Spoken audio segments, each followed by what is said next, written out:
Olá, bom dia. Hoje, 12 de outubro, feriado de Nossa Senhora Aparecida, padroeira do Brasil. A gente vai exibir os melhores momentos das 2 primeiras semanas do Opinião no Ar. O programa estreou em 28 de setembro e já esteve entre os assuntos mais comentados do Twitter, inclusive em primeiro lugar, e tem quase 9 milhões de visualizações em plataformas como Facebook e YouTube. Notícia com opinião, os fatos mais importantes e a conclusão é sua. Fique agora então com os melhores momentos do Opinião no Ar. Politicamente correto. Então você tem as ferramentas para combater esse politicamente correto, que é realmente muito chato. Então me ensina aí como é que eu faço também. Eu tenho aqui o meu discurso, sempre falo mal do politicamente correto, né? Que é uma censura, não deixa de ser. Hoje é o dia da liberdade de expressão. Aliás, o politicamente correto é uma censura ao pensamento, uma censura ao uso da linguagem. Como é que eu faço, Siqueira? O que eu posso fazer mais do que eu faço já para combater esse politicamente correto chato demais? Mandar todo mundo se lascar. Foi isso. Não ligar para nada. Não ligar para nada, porque eles querem justamente isso. Olha, esses 16 anos desse governo desgraçado que passou, sabe, eles implantaram nas universidades, nas escolas, nas comunidades, que qualquer coisa que você fizer, homofóbico, eu quero ficar com medo. Tem gente que não sabe nem o que é homofóbico. O que é fobia? Medo, né? Medo. Que eu saiba é isso, né? Eu não estudei pouco.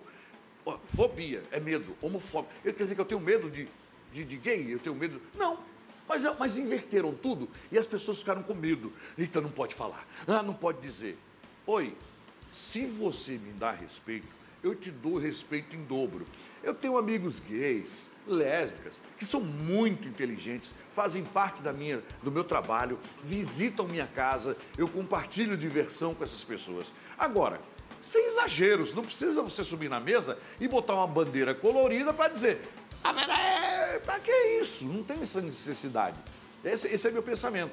E se der ouvido a lacrador, filho, a gente não trabalha. Eu descobri uma agência no Rio de Janeiro, que ela que criou o Ele Não, né? E tá todo mundo ficando desempregado dessa agência, né? A cantora lá tá desesperada, porque tá todo mundo indo embora. Todo mundo queria uma fatia, o pai importante. Mas agora vai pedir força a quem? Aí eu digo, continue no Ele Não, vá contra. Ó, aproveitando o gancho que o Siqueira deu, deixa eu citar aqui um amigo nosso, o Rodrigo Constantino. Opa! Que na revista Grande Oeste, Rodrigo, da qual você é editor executivo, ele escreveu o seguinte, né? Uma das violações mais comuns dos padrões intelectuais é a prática de atribuir às emoções as divergências de opinião. Assim, alguém pensa diferente porque é racista, machista, homofóbico ou xenófobo. E é isso, eu Siqueira, até passo a bola aí para você com uma pergunta, porque a gente está na fase, a gente está na era do ismo, é o ismo, o ista, né? Tudo termina com ismo, com ista, ficou muito chato, o mundo está muito chato. Né, o politicamente correto, como o Lacombe falava aqui, e, na verdade, o que esse pessoal quer, né, Siqueira? É um joinha, é um likezinho nas redes sociais, eu estou enganado? Exatamente, certíssimo. E nós somos vítimas desse ismo, nós fomos vítimas, ao contrário do negro que precisava do apoio, né, da classe LGBT que precisava do apoio, ela começou a até perder o apoio por esse motivo, por esse vitimismo. É igual Sem Terra, os Sem Terra, a pastoral do Sem Terra, que fechavam as pistas, as vias, né, tirando o direito de ir e vir. O povo criou ódio dos Sem Terra. O cara vinha dirigindo, por exemplo, de Recife para João Pessoa, aí parava e já dizia, olha, não vou chegar a tempo porque o Sem Terra fechou.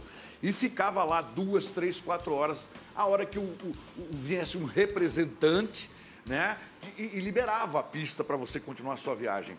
Então, eles criaram exércitos, né? O último governo que passou, eles criaram exércitos. Todo mundo era bem-vindo, maconheiro, ladrão, vagabundo, tudo eles queriam. Por quê? Eles queriam quem fosse maluco igual a eles. Eles ganhavam dinheiro e os otários iam para a guerra. Olha, vamos quebrar as lojas hoje. Fica querida. O tema de hoje é Fica Querida. Tá aqui, lata de tint spray. Vocês vão pichar a parede, carro, quebrar a loja. Vamos fazer o escarcéu.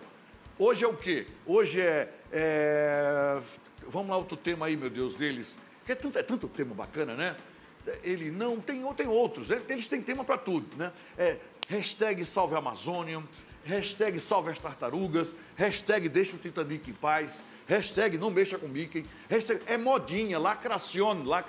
E quem lacra não está mais lucrando, né? A prova é essa. Ô, Siqueira, agora tem a nova língua, né? Amig, não é amigo, você não é meu amigo. Isso é coisa de frango. Falta do que fazer, Ontem, olha, faz 6 meses que eu não via o Fantástico da Rede Globo. E ontem eu vi duas crianças que disseram para a mãe, olha, eu quero mudar de nome, eu não sou homem. Aliás, não sou mulher, eu quero ser homem, enfim. E foram para o colégio, né? Ouvir o outro lado. A mãe queria processar o colégio. E o diretor disse, olha, o problema é que ele aqui no intervalo faz um carnaval danado, não obedece mais ninguém. Só que na frente da câmera ele, estou humilhado, eu sofro com tudo isso, todo mundo me persegue, ninguém gosta de mim. Só que quando vai pro recreio, pro intervalo, sabe? Like a virgin, gaga, ulala. Aí, espera aí, rapaz, isso aqui é tua escola, poxa. É tua escola. Como é que tu quer ser tratado? Aí o Ministério Público deu... como é que se diz, meu Deus? Foi favorável às escolas, dizendo que eles estavam certos. Que eles queriam manter a ordem no colégio. Um colégio católico, tradicional, né? E não destrataram o garoto. Muito pelo contrário. Não, porque ele está me chamando pelo número. Siqueira, estamos em segundo lugar entre os assuntos mais comentados do Twitter. Graças a você também, a sua colaboração. E, ó, pessoal, todo mundo participando. Só usar a hashtag Opinião no Ar, né? No Instagram, no Twitter. Quer mandar perguntas, comentários, fazer críticas, sugestões. Estamos abertos a responder. Alguém mais quer trocar figurinha com o Siqueira? Eu vou abrir a divergência. Opa, se prepara aí, Siqueira. Vixe, nossa. Lá vem. Eu acho que quando a gente fala de politicamente correto, a gente precisa ter muito cuidado para não confundir isso com o respeito e o direito das minorias. Isso a gente precisa ter. Quando a gente fala de homofobia, a gente fala porque tem muita gente que não respeita a orientação sexual dos outros. E o Brasil, infelizmente, amarga um dos primeiros lugares no ranking quando a gente fala de violência contra os homossexuais. A mesma coisa se aplica a mulheres. Ainda que esses índices tenham caído, a gente sofre do machismo tradicional. Então, por isso, há grandes números também de violência contra as mulheres, e a mesma coisa, então, se aplica a gays, a mulheres e a negros. Claro, os negros amargam os piores números quando a gente fala de violência policial, quando a gente fala de oportunidades no mercado de trabalho, na educação, no ensino. Então, é preciso também ter noção do que o que a gente chama de politicamente correto, do respeito e os direitos das minorias, representam um avanço civilizatório. É preciso que a gente seja cioso, é preciso que a gente cuide desse avanço civilizatório para a gente não amargar também, para a gente não retroceder para um obscurantismo e ter mesmo um retrocesso da cidadania e da civilização. Então, acho que é importante a gente prestar muito atenção e respeito sempre, e respeito às minorias, porque elas são vítimas de violência. E acho que o Siqueira deixou isso muito claro, o respeito sempre, tudo com muita parcimônia, mas é claro, a gente tem uma crítica a determinada cultura que existe em torno disso, do ismo e do ista. Sabe que acho que era isso que o Siqueira estava falando. Mas não é uma forma de você simplificar e reduzir o problema? Sempre. Não, jamais. Ismo, ista, o que quer dizer isso? Quer dizer, a OMS desde 1990, ela já sacramentou que não existe homossexualismo, não é doença, é homossexualidade. Não me fale nem OMS, pelo amor de Deus, porque eu não acredito, DMS. Não, OMS faz tempo. É Desorganização Mundial da Saúde. Nem me fale em OMS, porque eu não acredito. Mas que seja dos médicos, tá? Siqueira, já se sabe que a homossexualidade não é doença. Quando você usa o sufixo ismo, Amanda, tem um peso, uma carga pelo pejorativa. Amor de Deus, como é que fica, Amanda? O loiro, a loira, o albino, o anão, né? Esse povo desapareceu.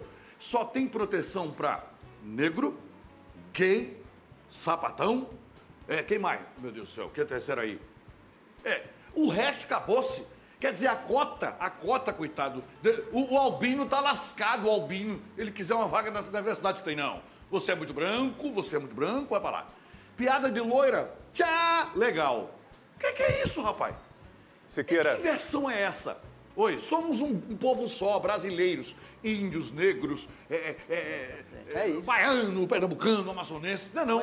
Não existe índice de violência contra as loiras, Siqueira. Elas não são vítimas de violência. Não existe índice de violência contra a loira? Não existe como existe contra os negros. As loiras são brancas, elas não enfrentam nenhum tipo de preconceito ou discriminação. Oh, meu Deus do céu! Olha só, hoje é dia 28. Siqueira, hoje é... Siqueira, hoje é dia... Normalmente as loiras são elogiadas. Siqueira, hoje é dia 28. Ainda mais na televisão. 28 de toda mulher pinta o cabelo de loiro, toda mulher quer ser loira. 28 de setembro de 2020. Se fosse 28 de setembro de 1900 e qualquer coisa, por exemplo, os Trapalhões estavam presos. Não tinha mais... Silvio, lógico. A questão é a seguinte, o politicamente Mamonas correto... assassinas, Mamonas já estariam presos. O Dinho Costinha, estaria preso. lembra do Mas Costinha? quando a piada é inversa... preso. Pera lá, quando vocês também são vítimas de piada, aí vão até as últimas consequências. Amanda, quando algum tipo de humorista nas redes sociais... Eu só dou risada. Não, eu não digo Pode vocês usar judiar especificamente, à vontade, você lá como não é não isso. sofro Mas mais do quando que o já outro sofri. lado, às vezes, quando a direita é vítima de programas de humor, também rola um mimimi danado nas redes sociais para usar uma expressão de vocês. Os humoristas brasileiros estariam presos hoje. Vamos resumir a história? Deixa eu só falar o seguinte. O politicamente correto, ele é contraproducente. Se ele se pretende algo que quer expandir o bem e que quer nos unir, ele consegue o contrário, porque ele nos divide. E eu cito sempre o mesmo exemplo. O pai de um amigo meu, um grande sociólogo, morreu e ele fez aquelas postagens lacradoras. Foi meu pai que me ensinou a não ser xenófobo, racista e homofóbico. E, obviamente, eu não fiz comentário na postagem de um rapaz que fazia uma homenagem ao pai, mas pensei cá comigo. O meu pai me ensinou que somos todos iguais, nunca nos dividiu e que todos merecem o meu respeito, a minha elegância e a minha educação. Então, o politicamente correto, ele é contraproducente, ele nos divide, ele segrega. A gente não precisa disso. Todo mundo tem que ser respeitado, independentemente de qualquer coisa, de gênero, que agora são 52, né?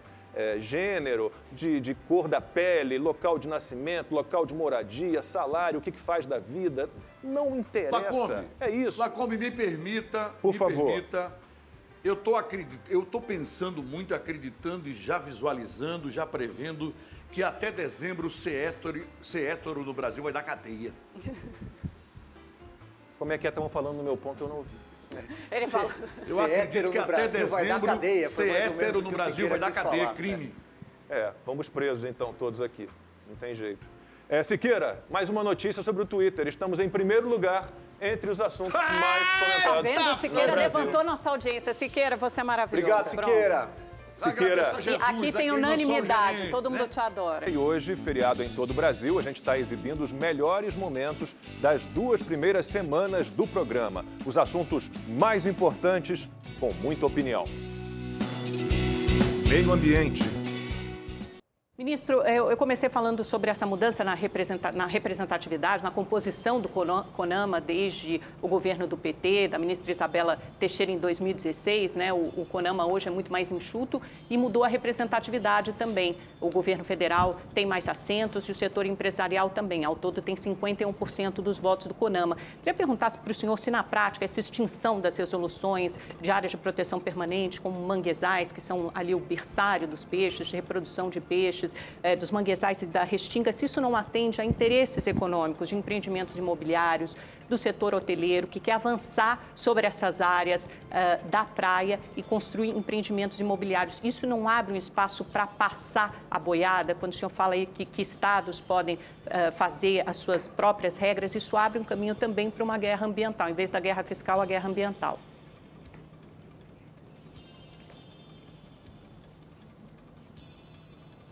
Amanda, primeiro uma correção na sua afirmação de que houve uma diminuição da representatividade. Não houve. O que houve foi uma diminuição do CONAMA como um todo. O CONAMA tinha 96 titulares, mais 96 suplentes, ou seja, quase 200 pessoas. Não é possível a gente imaginar que um órgão com 200 pessoas com direito a voz e voto poderá exercer qualquer política pública. No fundo, virava um palanque, né, ideológico, um palanque político para aqueles que queriam, em alguma forma, defender as suas visões pessoais no curso do CONAMA. Então, o CONAMA se torna um órgão muito mais eficiente quando nós pegamos aquela representação e dividimos por 5 Todas as representações. A do governo federal foi dividida por 5, a dos governos estaduais foi dividida por 5, dos municipais foi dividida por 5 e do terceiro setor foi dividida por 5 também. Ministro, eu acho que, para encerrar, né, o fato é que essas críticas partem de diversos setores nacionais e estrangeiros, né? É o segundo ano consecutivo que todos os ex-ministros do meio ambiente, desde a década de 90, assinam uma carta responsabilizando o governo pela destruição sistemática da política ambiental desde o início da década de 90. São ministros dos mais diferentes matizes ideológicas e governos. O Ministério Público Federal pede seu afastamento pelo mesmo motivo. Fundos de investimento nacionais, estrangeiros, empresários, muitos deles ligados ao agronegócio, países europeus, todos publicaram cartas públicas preocupados com o desmatamento na Amazônia. Os números referendam essa posição. Houve um desmatamento de 34% na Amazônia de 2019 para 2020 e as queimadas no Pantanal estão em patamar recorde desde 1998. O senhor é o único que está certo? Todos eles estão errados?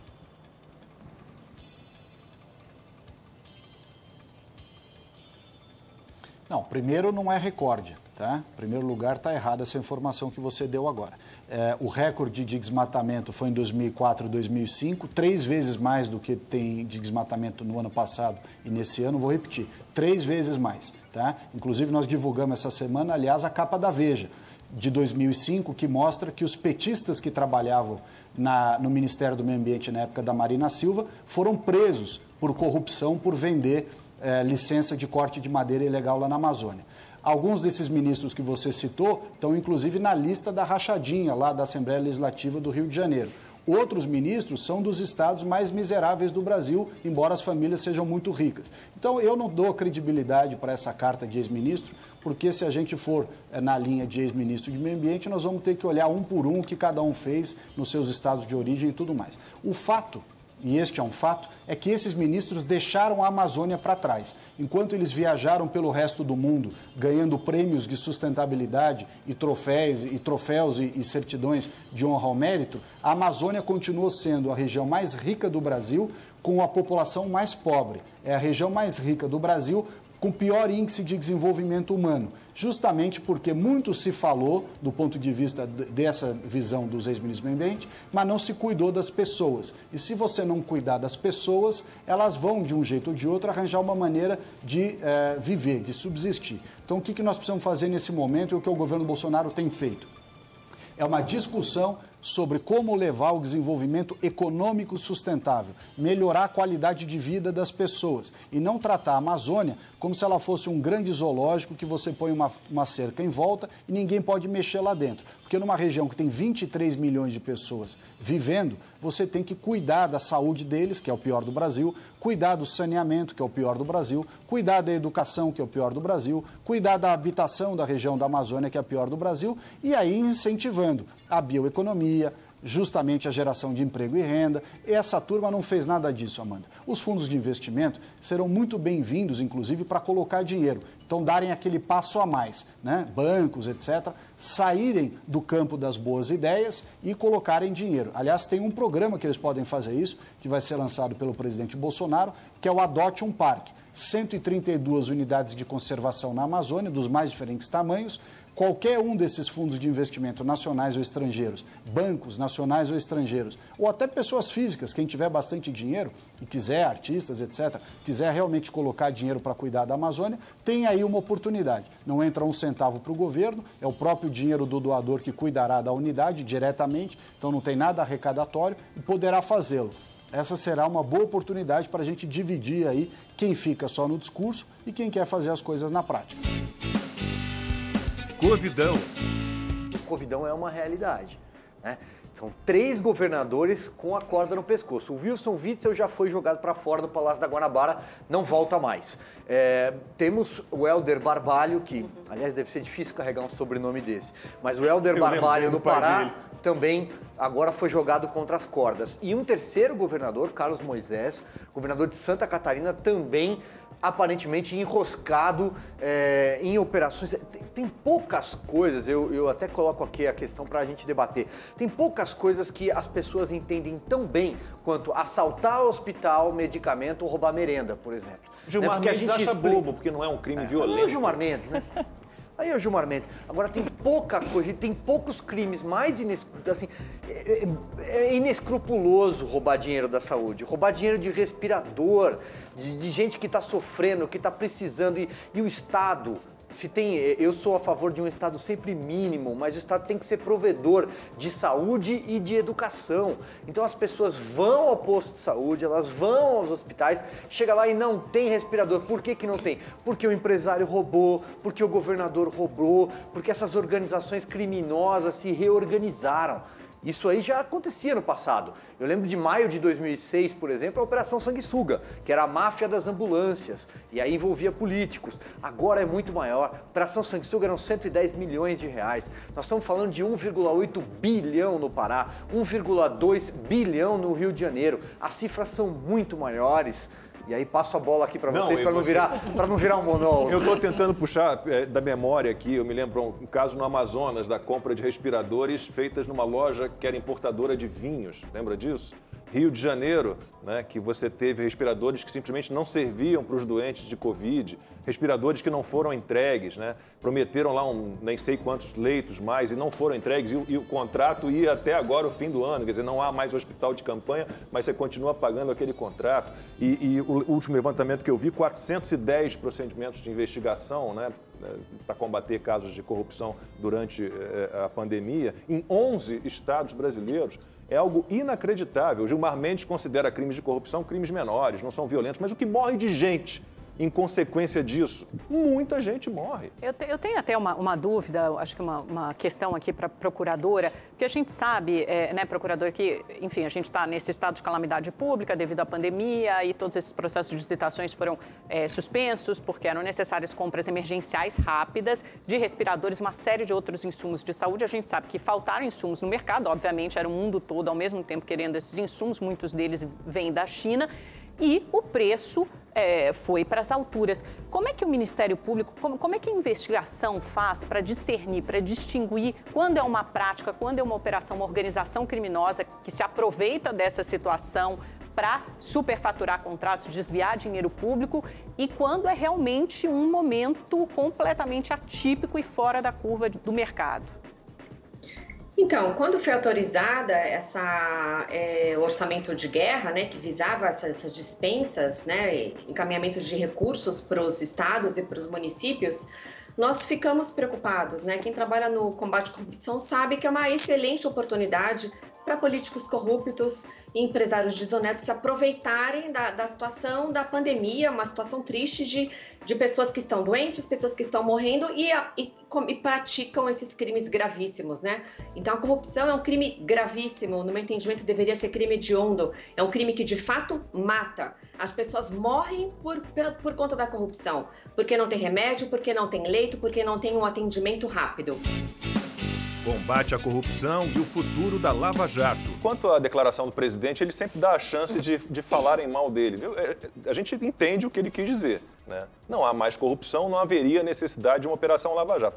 Mas a Operação Lava Jato não foi, né, terminada, não terminou por uma ordem do presidente ou uma interferência dele. Continua, e eu tenho certeza que nisso nós todos vamos concordar, né, todo o apoio à Lava Jato. É ou não é? Sem dúvida, sem dúvida. Agora, foi uma ironia do presidente, né, Lacombe? Acontece que às vezes falta ao presidente aquele alerta, né, aquela advertência de que se trata de uma ironia. Até porque não é prerrogativa do presidente, do executivo, terminar com a Operação Lava Jato. Se isso tivesse que ocorrer, viria pelo Ministério Público, né, que está, afinal de contas, a Lava Jato, especialmente o seu coração lá em Curitiba, está debaixo do guarda-chuva da Procuradoria-Geral da República. Qual que era o recado que o presidente Jair Bolsonaro queria passar ali? Que em 22 meses de governo não há um único caso de corrupção dentro da esfera do executivo, nos ministérios, nas autarquias. na Petrobras, porque o brasileiro está acostumado com o mensalão, com o petrolão, com os sanguessugas da República, e tudo isso que a gente viu acontecer nos governos Dilma, Lula e, de certa forma, por extensão, no governo Temer, foi investigado justamente pela Lava Jato. É um governo que trocou ministros, é verdade? Trocou, mas não derrubou ministros, por exemplo, como vou citar aqui o governo Dilma Rousseff. Foram 86 trocas, a maioria por corrupção. Uma troca de ministro a cada 22 dias.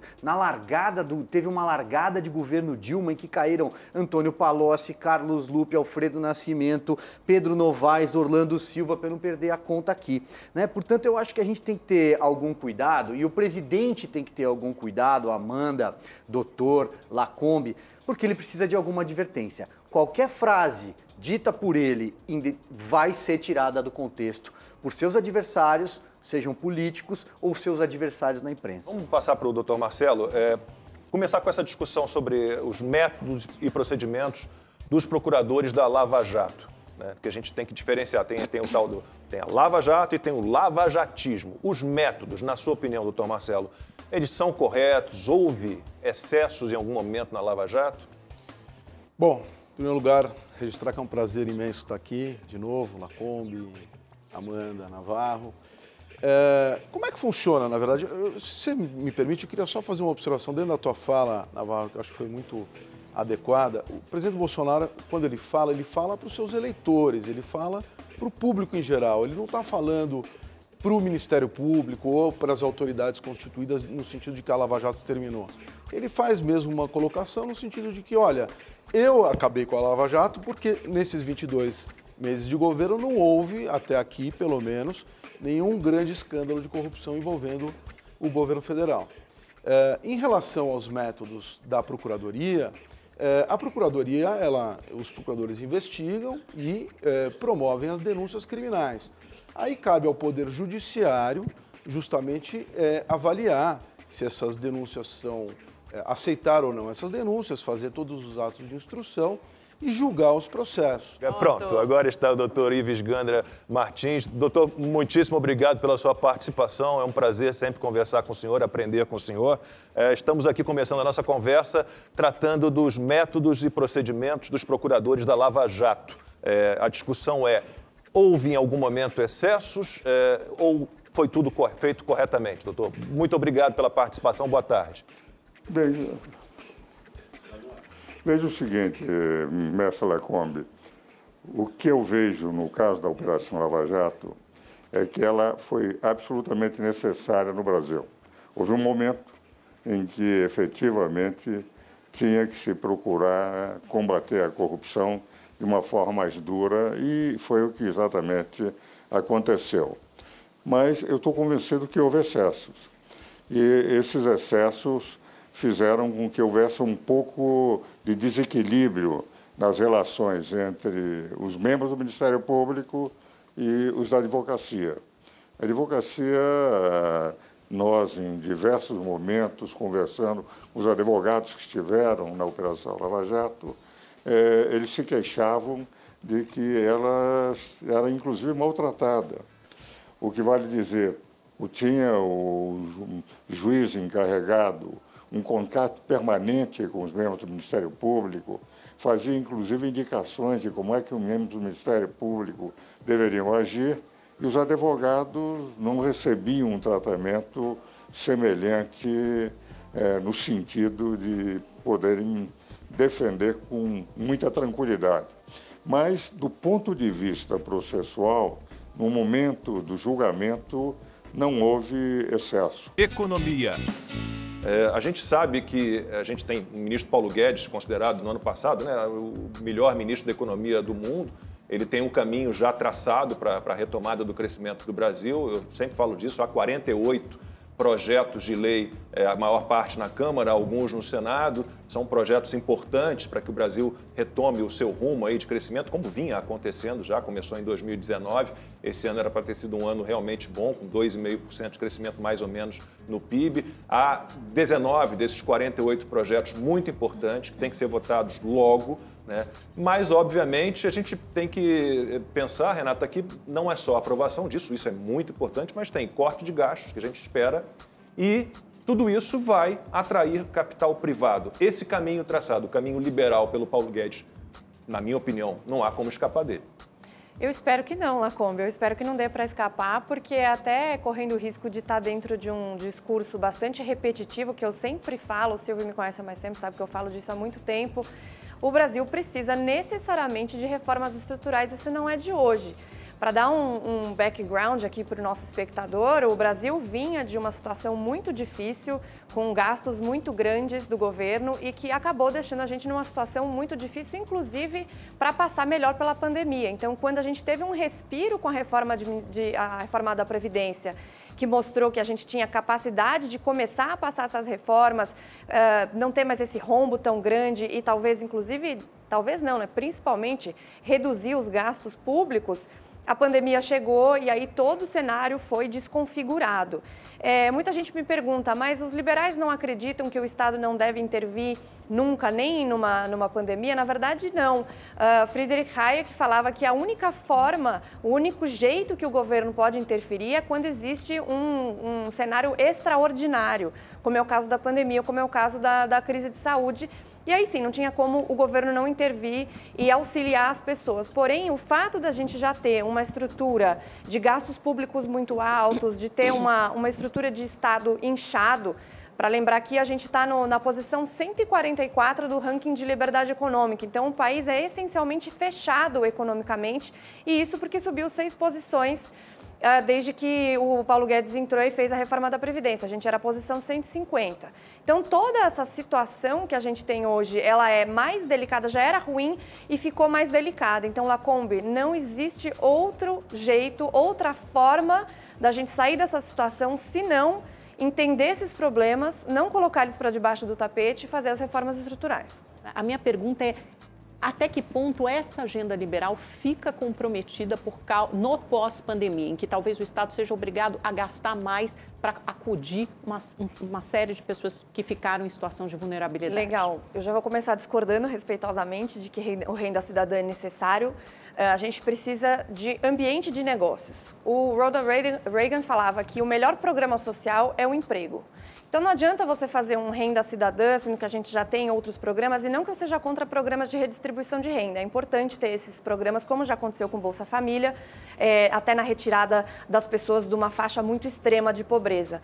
Mas o mais importante para essas pessoas é voltarem a produzir. Então, a gente lembra muito que o lockdown, da maneira como foi feita, sem nenhum tipo de planejamento, usando ciência, entre aspas, de um lado, tudo isso contribuiu para uma tempestade perfeita, onde a gente vinha tentando se recuperar de crises passadas e agora a gente está encarando uma crise que é uma crise sem precedentes, uma crise que a gente não tinha como prever. Então, o Estado pode intervir inicialmente, como fez, só que qual que é o custo disso? A gente vai ter aqui um déficit em 2020 previsto de 866 bilhões. Uma dívida PIB vai chegar em 100% até o final do ano. Então, assim, como a gente vai continuar se endividando, vai continuar gastando, ainda mais com essa situação de juros baixos, então o Brasil tem um risco mais elevado do que os juros que ele paga. Está difícil até do Tesouro conseguir fazer esse endividamento, distribuir esses títulos. Tem até deságio hoje na Selic. Então, se você vai no mercado e vai ver o preço da LFT, né, que é o título público indexado à Selic, ela está até com deságio, porque o mercado enxerga que a taxa de juros está tá fora da realidade com o nosso risco brasileiro. Então, qual que é o melhor jeito da gente conseguir resolver essa situação e colocar as pessoas de volta para produzir, para gerar riqueza? É fazendo as reformas estruturais e melhorando o ambiente de negócio. Você que já é assinante do Rede TV Plus sabe que tem chances de ganhar prêmios todos os dias aqui na programação da Rede TV, certo? Tem notebooks, motos e até carro 0 quilômetro. Só quem é assinante pode participar dos sorteios do Festival de Prêmios Primavera, pagando menos de 75 centavos por dia. Mas sabia que dá para ficar ainda melhor? Você pode duplicar ou até triplicar as suas chances de ganhar sem pagar nada a mais por isso. É só ficar de olho na Rede TV. Toda vez que aparecer aqui no cantinho um QR Code pontuado, você abre a câmera do seu celular e pega seus pontos. A cada 1.000 pontos acumulados, você ganha um bilhete extra. E olha, você tem a chance de acumular até 3.000 pontos por semana e pegar até 3 bilhetes extras. Então, não desgruda da Rede TV. E se você ainda não é assinante, assine agora. Acesse redetvplus.com.br ou aponte a câmera do seu celular para o QR Code aqui na tela. E hoje, feriado em todo o Brasil, a gente está exibindo os melhores momentos das 2 primeiras semanas do programa. Os assuntos mais importantes, com muita opinião. Volta às aulas. Todas as áreas, né, voltaram já a trabalhar. A gente recebeu aqui o Andrei Kampf, né, jornalista esportivo, advogado de direito esportivo, e os filhos dele estavam com os avós, né, depois de muito tempo. Ele está saindo, a mulher está saindo. Quer dizer, as crianças na escola, elas não estão presas em casa, né? Pelo menos a grande parte. A gente anda nas ruas, a gente vê crianças nas escolas, nos parques. Exato, acho que esse é o ponto. Qual é a diferença de a criança se infectar na escola e trazer para casa ou ela se infectar no parque, na praça?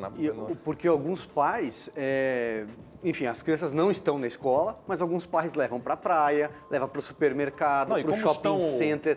Ou seja, há até uma certa hipocrisia nessa E como estão os pais, né, as pessoas mais velhas vamos lá, o senhor deu aquela lista, policiais, bombeiros, enfermeiros, médicos, jornalistas, radialistas, e aí vamos, zeladores, seguranças... Pizzaiolo, comissário de bordo, piloto de avião, técnico de laboratório, motorista de ônibus, quer dizer, nenhum desses tem o risco de levar o vírus para casa. Só a criança. E é justamente no ambiente escolar. O Canadá fez 5,4 milhões de testes de Covid. E eles conseguiram, por cálculo matemático simples, determinar que a chance de uma criança morrer no Canadá de Covid é de 0,0007%. A chance dela falecer, ficar doente, ter uma doença grave, muito pequena, um quadro grave, muito pequeno.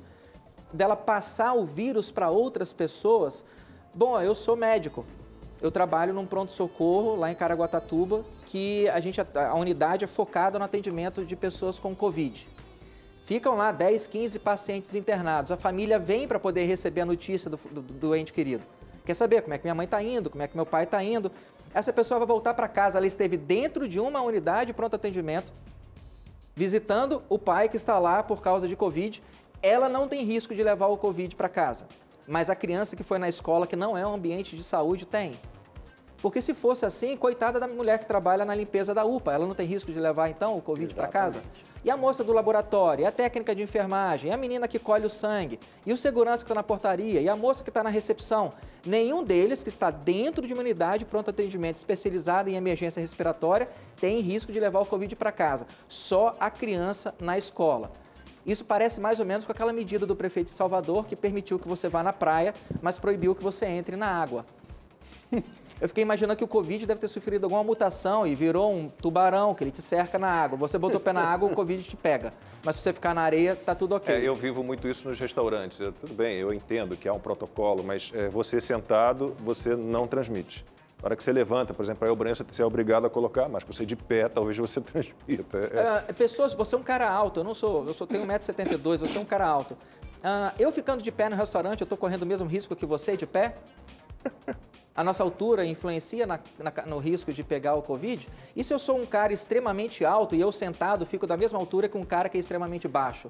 Então, eu estou arriscado a pegar o Covid igual ele que está em pé, mas eu estou sentado. Eu acho que, doutor, quando a gente fala na preocupação de volta às aulas, eu acho uma preocupação muito legítima dos pais, embora eu acho que deva haver, sim, as crianças têm que voltar às aulas. Eu acho que a pergunta não é se elas têm que voltar ou não às aulas, mas como elas têm que voltar às aulas. Você imagina que entre as crianças, principalmente, como vocês mesmos disseram, há muita interação. As crianças estão acostumadas a brincar juntas. É mais difícil ensinar para uma criança as regras de higiene, as regras de distanciamento social, do que é para para um adulto, que obviamente vai cumprir os protocolos, mesmo aqueles que trabalham em unidades de saúde, isso é uma minoria, não são todos. Esses profissionais, obviamente, têm mais dificuldade e preocupação de levar o vírus para casa. Agora, talvez passar a informação correta, não sei se as autoridades estão conseguindo, nesse ponto, passar a informação correta e tranquilizar os pais de que a volta para esses ambientes, embora eu acho que assim, é completamente diferente uma escola particular que consegue seguir e adotar todos os protocolos de higiene e uma escola pública, em que, de novo, água, sabão são artigos de luxo, talvez não consigam adotar o mesmo protocolo rígido, rigoroso de higiene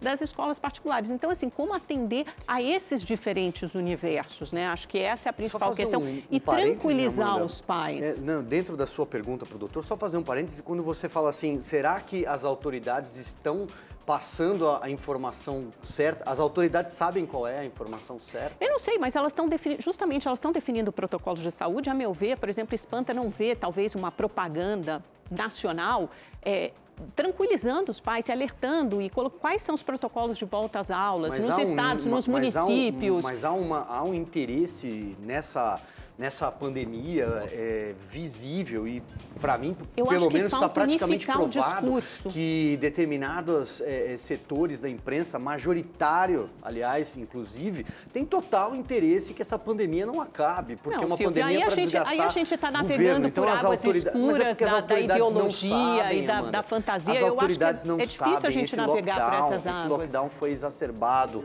esse lockdown foi equivocado, as crianças têm que voltar para a escola. Ô, Silvio, mas tem outros lugares do mundo, por exemplo, Nova York mesmo, a notícia de ontem, hoje, é que alguns bairros mais afetados pela Covid, 30 dias Brooklyn, da eleição Queens, dos Estados Unidos, fechando novamente. Em Paris, a gente conhece o Bill de Blasio e a gente sabe o que pensa o prefeito de Nova York. Nós estamos há 30 dias da eleição dos Estados Unidos. Mas o fato é que a contaminação aumentou. A mesma coisa acontece na França, na Espanha, no Reino Unido, que é um governo conservador de Boris Johnson. Mas é isso que eu ia falar, caiu 10 vezes. A contaminação aumentou realmente em alguns lugares. Mas a taxa de mortalidade despencou. Em todos os países. Não, sim, é o aumento do número de casos e o aumento também do uso da estrutura hospitalar, da ocupação de UTIs. É isso, as autoridades... Hospitais de campanha estão fechando. Não estou falando no Brasil, estou falando no mundo. Em alguns lugares do mundo que você está tendo uma reincidência de casos de Covid, um aumento de casos de Covid. Mas não tem sido grave, o número de mortes despencou. Sim. E você falar de ocupação de leito de UTI, você não constrói um leito que vale mais de R$100 mil para que ele fique vazio. Em qualquer lugar do mundo, a taxa de ocupação média de um leito de UTI é acima de 90%. A gente fechou hospitais aqui porque a gente estava com menos de 70%. Mas pelo menos a gente se preparou para uma pandemia, né? Eu imagino qual teria sido a acusação se fosse o contrário, se houvesse falta de leitos da UTI. Okay. A gente estava vindo de um contexto de falta de informação em que a gente estava assistindo a Itália com uma fila imensa de os hospitais não dando conta de atender os doentes. O que você teria feito se você fosse uma população mais idosa... Eu imagino... Ele é médico. Uma população mais idosa com comorbidades. É diferente. A questão da Itália é completamente As pessoas... É aquela velha expressão, morreu de Covid ou morreu com Covid. O Brasil fracassou no combate à Covid. A gente tem uma das mais altas... A gente tem mais um dos altos números. Claro, a gente tem mais de 140 mil mortes dentro de 1 milhão. A gente é o segundo país com o maior número de mortes. Tem alguns biólogos especialistas aí que... Nós somos o quinto... Eram 3 milhões, não era, Lacombe? 3 milhões, se não fossem tomadas algumas medidas, 1 milhão, se não fossem tomadas outras medidas. Que nós tomamos, e por isso não chegou a esse número. 100 mil mortes até abril. Nós estamos em São Paulo, 36 mil. Ainda bem que nós temos o Instituto Butantan, que nós temos a Fiocruz, que nós temos instituições respeitáveis e de credibilidade. Não instauraram um pânico. Lacombe, alertaram as pessoas. O mundo inteiro fez isso, porque o Brasil seria um dos únicos países do mundo a não adotar as medidas de isolamento, distanciamento social, de máscara, de higiene, de todas as medidas profiláticas que comprovadamente reduzem a contaminação por Covid. Como é que venderam pra gente? Era uma maneira de nem todos, menos gente se infectar ao mesmo tempo para que o sistema de saúde, principalmente o sistema público, pudesse se preparar para isso. Depois passaram a nos vender a quarentena como cura, como vacina, né? E houve realmente previsões absurdas, né? 1 milhão de mortos, 3 milhões de mortos. Instituto Butantan em São Paulo, 100 mil até abril, se não me engano. Estamos em 36 mil hoje. Estamos em outubro. Agora, é difícil saber o que aconteceria se a gente não tivesse tido nenhum tipo de isolamento social, de quarentena. Eu te falo o que aconteceria. Diga, doutor, o senhor, então, tem uma bola de cristal. Não tenho bola de cristal, só estudo. Bielorrússia teve uma taxa de mortalidade por milhão de habitantes 10 vezes menor do que a nossa. São sociedades bem diferentes, né? Bom, é o mesmo vírus, não é? Vamos falar então da micobactéria tuberculose, que causa a doença respiratória. Tuberculose é um agente infeccioso, é uma doença infectocontagiosa, sintomas respiratórios. 45% dos pacientes com tuberculose morrem da doença se não tratarem. A tuberculose mata, por ano, 1.150.000 pessoas. Ano passado morreram 1.150.000 pessoas de tuberculose, que é uma doença respiratória. Que tipo de quarentena, lockdown, a gente fez por causa da tuberculose? E quanto ao país ser campeão, Amanda, nós somos o 5º país em área geográfica e o 6º país em população do mundo. Ainda somos o 6º país. Quase qualquer coisa que você fizer nesse país vai estar entre as 10 maiores do mundo. A gente é o 10º maior, está entre os 10 maiores reservas naturais de prata. A gente está entre as 10 maiores coberturas florestais do mundo. Nós estamos entre os 10 maiores, na verdade 98% do nióbio está no Brasil. Sim, a gente vai estar entre os 10 maiores de vários lugares. O que a gente tem que falar não é a taxa total de mortos, né? Esse é um raciocínio matemático muito primário, eu tenho certeza que você consegue ir além dele. Consigo, sim. A gente está também... A gente ocupa o 5º lugar em mortalidade por milhão. Por milhão. Peru... 665 óbitos, isso era informação do domingo passado, que foi a última vez que eu consultei o site. 665 mortes por milhão. O 5º país com maior morte por número por milhão de habitantes. Na América Latina, qual foi o país que instituiu o lockdown mais severo e mais precoce? Peru. Qual é a taxa de mortalidade por milhão no Peru? Pois é. 989. Leis trabalhistas. O senhor sabe que eu tenho sérias críticas à nossa CLT, né? Eu acho a nossa legislação trabalhista muito pesada, ela dificulta a geração de empregos, ela cria muitos direitos, muitos benefícios, mas só o fato de estar escrito em lei, isso não significa que se conseguirá entregar, né, tudo isso. Será que a gente não está caminhando com home office, com mais regulamentação, mais portarias, mais regulamentação, para um ambiente de trabalho mais complicado no sentido de criação de emprego? Será que a gente não vai chegar nunca no Brasil num nível de Austrália, de Estados Unidos? Por exemplo, Estados Unidos, durante essa crise toda com as quarentenas, o país perdeu milhões de empregos, mas recuperou muito rapidamente. Por quê? Porque lá é fácil contratar, é fácil demitir. E aqui há muita burocracia, há muita lei, né? A Lília vai poder falar um pouquinho mais sobre isso, como é difícil para um empresário. A gente estava conversando antes do programa, ela dizia como tem dificuldades para empreender, para expandir os seus negócios, como é complicado contratar, porque um funcionário custa muito para o empresário. Será que teremos um dia, eu sei que o seu ganha-pão vem disso, da lei trabalhista, né, das brechas e tal, mas o senhor concorda que é preciso pelo menos haver uma revisão das leis trabalhistas brasileiras? Olha, isso bem ou mal foi feito, né, assim, na reforma trabalhista, houve uma flexibilização.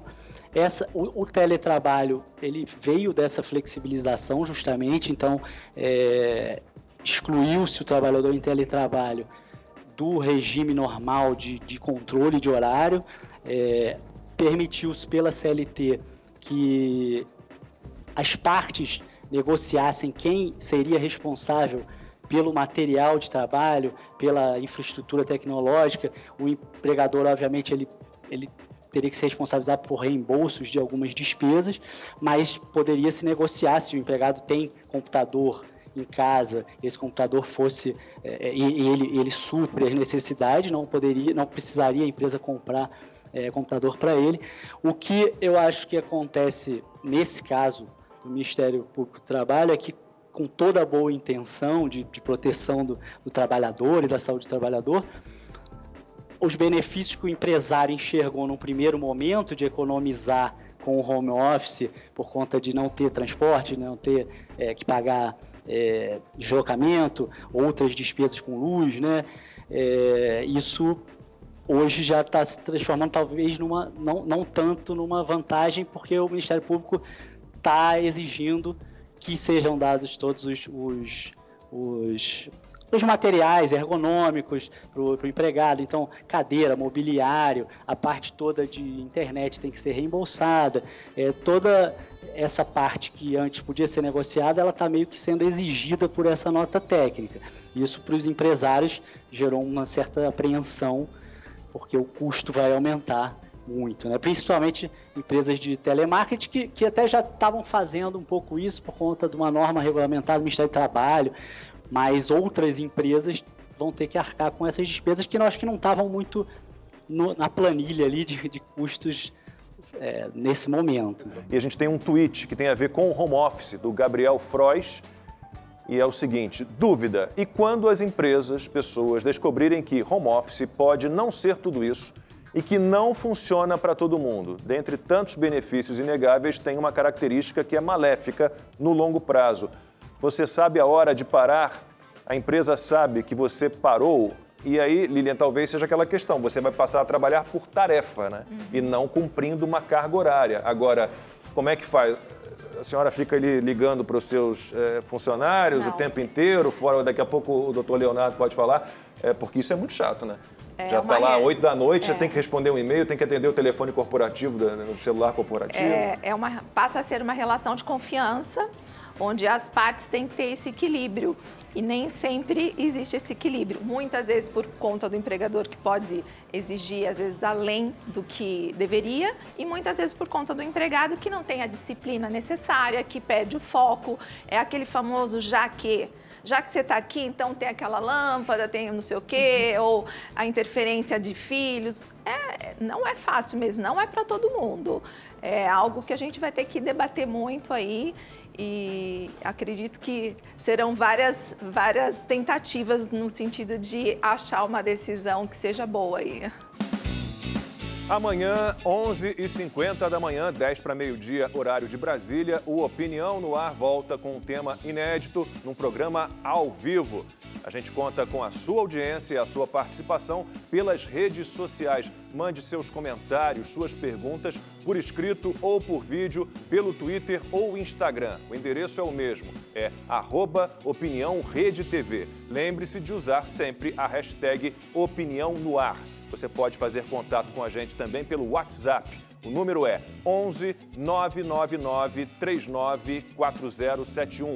11 999 39 4071. Boa tarde, bom feriado e até amanhã.